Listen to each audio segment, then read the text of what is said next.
Merhabalar, yeni şampiyon yol haritası yayınlandı. Güzel haberler var. Darkinlere dair bir şeyler duydum. Kimyacılarının geri dönüyor oluşuna dair bir şeyler duydum. Bunların hepsine beraber bakıyor olacağız. Bu video biraz geç kaldı ve hafif derme çatma koşullarda çekiliyor. Lütfen kusura bakmayın, gördüğünüz üzere denizden gelmiş durumdayım. Çoğunuz biliyorsunuzdur zaten tatilde olduğumu, ama bu haberleri ben de çok merak ettim. Beraber inceleyelim istedim. Telefonumu koydum. Bakalım neler oluyor. Birlikte inceleyeceğiz. Şimdi yolda gelirken biraz baktım. Önce biraz geçmişi anlatıyor bu abi. Çok bir önemi yok. 2022'deki şampiyonlardan bahsediyor önce, ama biz yine de bir anmış olalım onları. Neden olmasın, değil mi? Zeri güzeldi. Eğlenceli bir tasarımı. Farklı bir tasarım var. Dengelemekte çok zorlandılar ama iyiydi. Renata tasarım olarak müthiş. Oynanış olarak benim için hayal kırıklığıydı. Belvet ise tüm yönlerden beğendiğim bir şampiyon oldu. Ormanda oynuyorum biliyorsunuz. Nila da Sulu Samira işte. Udir'i niye geciktiklerini yine anlatıyorlar. Geçiyorum burayı, işte bu kostümle çok uğraştık falan diyorlar. Tamam. Çıkarttığımız yeni bu reworklerin dışında işte Jana, Ahri, Swain, Talia, Olaf, Sivir mini reworklerini yaptık diyor ki bence gerçekten çoğu güzeldi ve oynanış oranlarını arttırdı. Talia'yı tekrar görebilmeye başladık. Olaf bir ara üst koridoru mesken belirledi. Swain şu an çok daha iyi halde gibi hissettiriyor. Ben de oynadım dönüşünde falan. Oynanış oranlarını arttırdı bu şampiyonların ve iyi geldi bu değişiklikler. Şimdi bunları daha fazla şampiyona da yapacak olmaları kesinlikle güzel bir haber. That's reserved for VGUs. Instead, we want to freshen up the champions that aren't living up to the expectations of the players who love them. Tazeleme. Temalarını desteklemeye çalışıyoruz, yeniden tasarlamaya değil. Aynen, ben senin koşan barbar adam olmanı seviyorum. Ben senin ön saflardaki korkunç büyücü general olmanı seviyorum ve bu fanteziyi daha öteye çıkarmanı istiyorum diyor Rito. Gayet güzel bir yaklaşım. Bunu daha fazla şampiyona yapacak olmaları iyi haberdi. Bakalım hangi şampiyonlarmış. Tamam, hangi şampiyon? Söyle. Nico ve Syndra. Nico kesinlikle buna ihtiyaç duyuyor. İyi çalışmıyor Nico'nun teması şu anda. Çok daha iyi olması lazım. Neler yapacaklar merak ediyorum. Syndra ise geliştirilebilir. Şimdi heyecanlı yerlere gelelim bakalım. Ne yapacaklar acaba Nico ve Syndra'da? Shrima'dan gelecek yeni üst koridor tankı. Daha önce hiç görmediğimiz bir kısımdan geliyor. Shrima'nın neresinden bakalım? Nazuma şehri. Hiç duymadık böyle bir hikayede. En azından ben hatırlamıyorum. Shrima'daki diğer yerlerden farklı olarak Azir'e boyun eğmiyor. Kilometreler boyunca tek bir su kaynağı bulunduğundan Nazuma halkı susuzluk çekmemek için dev canavarlarla savaşmak zorundaydı.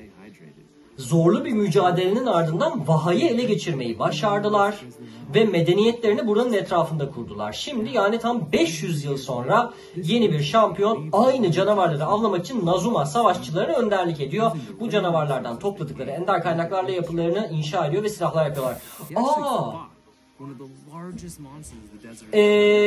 Bu canavarlar hiçlik canavarları olabilir mi diye bir düşündüm. Legends of Frontier'da da benzer kartlar görmüştük ama şimdi burada görseller geldi ve normal hayvanlara benziyorlar sanırım. Normal hayvanlardan yaptıkları silahlar ve Azir'e boyun eğmeyen, biz bu vahanın suyunu içeriz kimsenin de önünde eğilmeyiz diyen bir halk. Enteresan, bakalım Nezuma.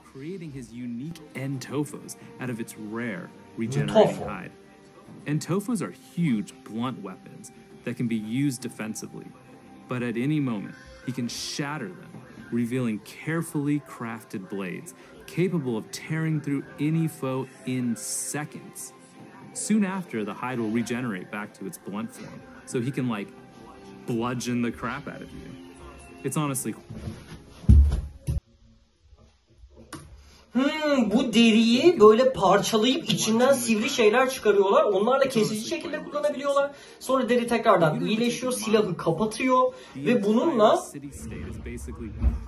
bom gün böyle sopa gibi vurabiliyorsun. Geri alıyorum biraz.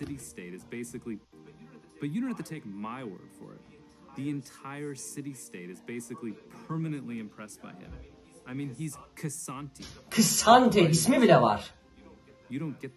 Neyin koruyucusu? Nazuma'nın gururu Kısante. Yine böyle tikli bir isim geliyor. Aurelion Sol yenilemesi beklediğimizden yakın. Udyr çağlar sürmüştü ama bu tabii daha küçük bir rework. Kapsamlı oynanış yenilemesi. is a new type of update we are testing out on Aurelion Sol. So the goal is to completely reimagine Asol's gameplay without changing his visuals or narrative at all. Since let's be honest, those aspects of Aurelion Sol are still amazing even by today's. Evet, Aurelion'un grafikleri harika gerçekten. Çok doğru. By action we mean videos. Okay, hadi. Twist my arm Geliyor. a little bit more, will you? Now keep in mind, the visuals are still a work in progress. One of the goals was to enhance his dragon theme. And what do dragons do? Uçar. Well, they breathe Olur. fire. Oo! Asol's new Q allows him to breathe fire. Manası yettiği sürece ateş püskürtebiliyorsun Q'yla. Let's not forget the other thing dragons Ha bak, do. uçmak demiştim, mantıklı. His new W. Görüş verdi Take öncelikle. to the skies. But this time, he doesn't have to walk in a straight line for like ever. He can now fly with the push of a button. But really, let's be honest. He's a dragon. And if there's one thing... Nasıl ya? Basıp duvarların üzerinden gidebilir hale mi geliyorsun? O da mı bana yutuyor? It's flying while breathing fire. Which you can do by combining his Q and W. Oo, gördünüz mü? Epik! So after Aurelion Sol, we have a champion I've been literally... Böyle hızlı geçiyor bir de herif. Neler neler gösteriyorlar. Çok önemli şeyler bunlar. Yes! Darkin sonunda ya. Constantly is wanting to see more Darkin. Evet. Darkin fans are like, throw me a frickin' bone here. And believe you me, Varus'un kardeşi Vira mı geliyor? barking for some Darkin. Then one night, at Gece around saat 2:34 02:34. a.m., I woke up in a fever sweat. And at that moment, it hit me. I'm on the champion. Geri zekalı. If I want more Darkin, I can just talk to the team about it. And gosh dang it, I did just that. And the team was like, heck yeah, we want more Darkin. Niye yapmıyordunuz bu saate kadar o zaman? So yeah, long story short, Darkin we're making suikastçı. a new Darkin assassin. So I know what you're gonna ask next. What's the weapon? Each Darkin is trapped in some super awesome weaponry. Please tell us what it is. We must know. And while I love watching you all squirm beneath my intricate yet vague champion roadmap teaser, I'm not gonna be that cruel today. The weapons are like the coolest part about Darkin after all. So this one was actually trapped in a dagger, which is now a Darkin dagger, of course, because that's how that works. And here's what it looks like. Ooh, so... Gözlü yine şeyde olduğu gibi. Bu böyle bir animeden bir şey atıp biraz da Helsing'deki o akan görselleri falan anımsattı bana. Onun dışında bayağı Kane'inki falan tarzında da görünüyor. Ucunda minik bir dişimsi bir şey falan var. Bu sanırım Varus'un kardeşi dediğimiz Vira olmayacaktır. Ama bakalım ne, merak ettim. So edgy, so dark. And as to who or what got a hold of these daggers, well, you'll just have to wait and find out. Another thing a lot of people have been asking to see progress on is the Ari update that we announced at season start. Well, the ASU team has been hard at work and is ready to share some art, like the final composition seen here. The base version is close to complete and the team is super excited to share. Okey, doğru, zaten ben şeyle karıştırdım. Yeteneklerine minik değişiklikler yapmışlardı ya. Onunla karıştırdım. Bunu unutmuşum. Poligon arttırması, model iyileştirmesi mevcuttu.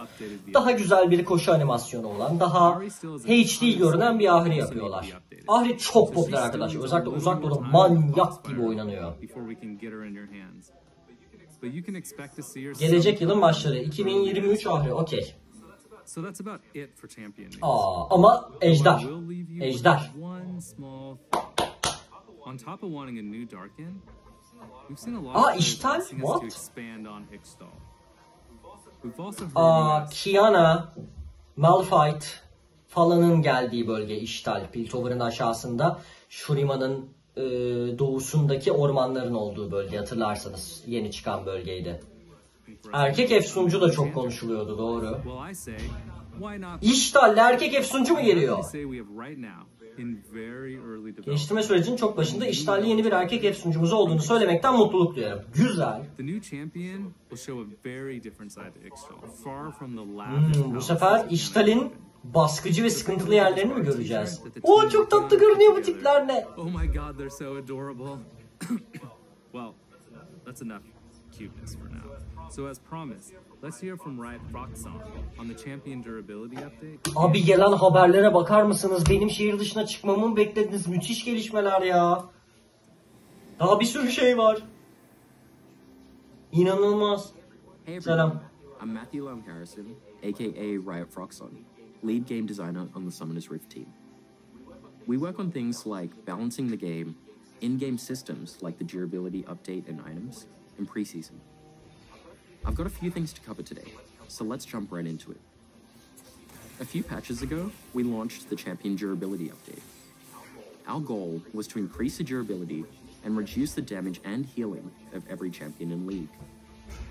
We've been closely monitoring the results, and after some targeted adjustments, we're really happy with where the update landed. A lot of you have mentioned how much you like the update, and that it feels good to have fights last longer with more chances for skill expression. And we're glad that it helped make League feel fresher. That said, we don't have plans to make changes of this size outside of preseason in the future, unless it's really necessary. Bir zahmet. What we don't want is for huge changes like this to disrupt League's competitive integrity, especially in the middle of the season. Speaking of which, let's talk about our plans for preseason. Jungle Rework? Similar to last year, we're making more targeted changes to various systems. Our multi-year goal is to bring everything in League up to modern standards before doing updates on the scale. Evet, büyük değişiklik lazım abi. İnsanlar sıkıldı, artık büyük bir şey lazım. Bu ihtişamla yaşayamız çok dandik. We're updating systems including communication and vision. İletişim ve görüş. Making the jungle more exciting and accessible. Evet, orman oynamaktan korkuyor millet. Hala çözemediler onu. İletişim ve görüş sistemlerinde ne oluyor ya? Our communication system is showing its Chat kapandı falan. especially in comparison to some of our other games. So we're giving it some much needed attention with new features that'll make it easier to communicate with your team and walk away with the win. To that, we're expanding our in-game ping system to allow for better communication. Daha çok sinyal mi?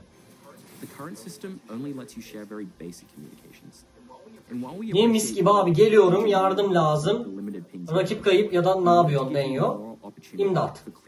Pardon, tehlike. Bitti.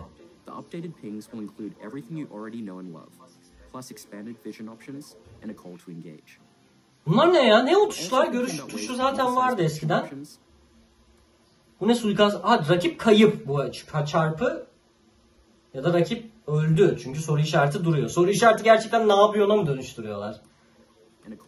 Ay, yazıyormuş üstünde ya, my bad. Push'muş, diğeri de push değil o zaman. Dürt adamı, rakip kayıp, koridoru dondur, tehlike ve ittir. Okey. İttir ve koridoru dondur tuşları çok mantıklı olmuş. Çok mantıklı olmuş. Gerçekten lazımdı böyle bir şey, okey. Plan macro strategy for objectives, and keep track of where pings are on the map, even if they're off your screen. Hub. In addition to the changes to communication, we're making some small improvements to the vision system, as it's a bit outdated. It's not super clear that you can swap vision trinkets, and it's definitely not clear how you can best utilize them. To that, we're exploring ways to make vision trinkets more intuitive. Caitlyn tuzağı gibi You'll görünüyor. see how many wards you have on the map, and preview where they'll go when placing them in walls. Güzel. Ya, küçük değişiklik, küçük bir upgrade. Another focus this year is the jungle. We know it's often a highly stressful role where you need heaps of knowledge to be baseline proficient. There's a lot riding on junglers, as they're often the backbone of the team's strategy, while sometimes getting flamed. Adam tapta tek başına ölüyor, suçlu benim yani, böyle bir şey olabilir mi? And to help alleviate some of its more painful parts. Our first change is improving buff sharing. Donating buffs to your laners is an important part of being a jungler, but it feels bad to lose the gold, experience, and bonuses they provide. Ben vermiyorum. We're exploring a bunch of things to make this more painless to junglers, like buffs leaving behind a little friend that also has a buff, and a few other potential directions. Ivern GG'sin yavrum. Senin özelliğin herkese verildi. Okey, kırmızıyı kestiğimizde mesela kırmızı bize geliyor. Kırmızının parçası yere düşüyor. Takım arkadaşımız gelip onu alabiliyor. Harika bir değişiklik. Evet, bu olay çok sinir bozucu. Güzel. Leash'i basitleştiriyorlar. Yani böyle yaratıklar hemen sinirlenip gitmeyecek. Güzel. We'll still keep unique, optimal clears for different champions, like Kayn starting Raptors and Shaco doing. All this said, We're not trying to make mastering jungle easier, but we do want to make it easier to start jungling. Güzel. We still want you to be rewarded for taking Orman şu an bile kolay ama bakın millet hala korkuyor yani. Kolaylaştıra bir hal oldular. for the jungle, but it's still too early to share more. So we'll check back in later. Aha geliyor. Nefret edilen ejder geri geliyor. The final preseason change we want to talk about today is the long-awaited return Herkesin favorisi aynen. the Chemtech. Tabi. While we're bringing the Chemtech Rake back from the dead, she won't bring you back Evet. from the dead. Diriltme özelliği gitmiş. Instead, Bakalım ne yapacak. the new and improved Chemtech Soul Canınız azaldığında size fazladan hasar ve hasar azaltması sağlıyor. Düşük can da etkili olacak yani.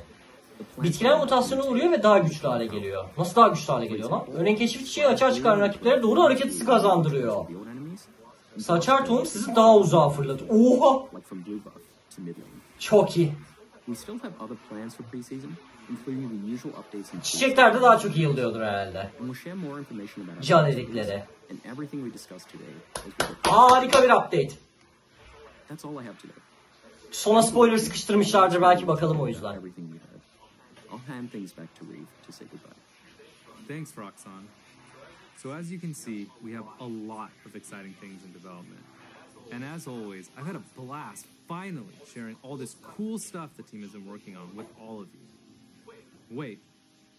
Uh-huh. Yeah? So I'm hearing that there is one last thing we forgot to show you all. You all remember the skin line you voted for at the beginning of the year, right? I think it was the Gothic skin line revamp. Well, our skins team has been hard at work reimagining that skin line, and they really want to share a bit of it with you now. So it's time for me to say goodbye, bye, and time for all of you to see some sweet concept art for the new... Dehşet gecesi olmuş Gotik'in adı. Anarşi Gaming neler oluyor ya? O Renata'ydı sanki, bu Urgot'tu sanki, bu Trundle'dı sanki, bu Eni'ydi sanki. Bunları tekrar görmemiz lazım kanki. Bu kim? Bu kim oğlum? Bu kim? Hayatım bu kim? Bu. Kim bu? Hiçbir fikrim yok. Puh. Kim bu ya? Zed mi? İki bıçaklı... Aa Draven ya. Draven özür dilerim. Draven. Doğru haklısın. Tamam Renata. Urgot'unki çok tatlı duruyor eski Fiddle gibi. Trundle da tatlı duruyor. Eni de tatlı duruyor. Beğendim. Güzel bir çalışma olmuş gibi görünüyor ama tabii ki bence bu videodaki en önemli olaylar arkadaşlar. Yeni öğrendiğimiz Shurima bölgesi, buradan gelecek olan tank, yeni DARKİN suikastçımız ve tabii ki daha çok vakit olan yeni şampiyonumuz. Güzel bir güncellemeydi ya, gerçekten keşke bu haberleri İstanbul'da yakalayabilseydim. Çok daha detaylı, çok daha derin bir video yapardım arkadaşlar ama mesele oldu maalesef. Kusura bakmayın derme çatma video için. Ben döndüğümde kesin writer'larda böyle bir iki bir şey daha söylemiş olur. Ekstra bir bilgiler çıkmış olur. Bir şeyler söylenmiş olur. O zaman daha rahat şekilde incelemelerini yaparız yeni bilgilerle beraber. Benim bu hengamede kaçırdığım bir detay olduysa lütfen yorumlara yazın ki üzerine konuşalım. İzlediğiniz için teşekkürler. Tekrardan kusura bakmayın. Bye. He actually fought one of the largest monsters the desert has ever known, creating his unique N-Tophos.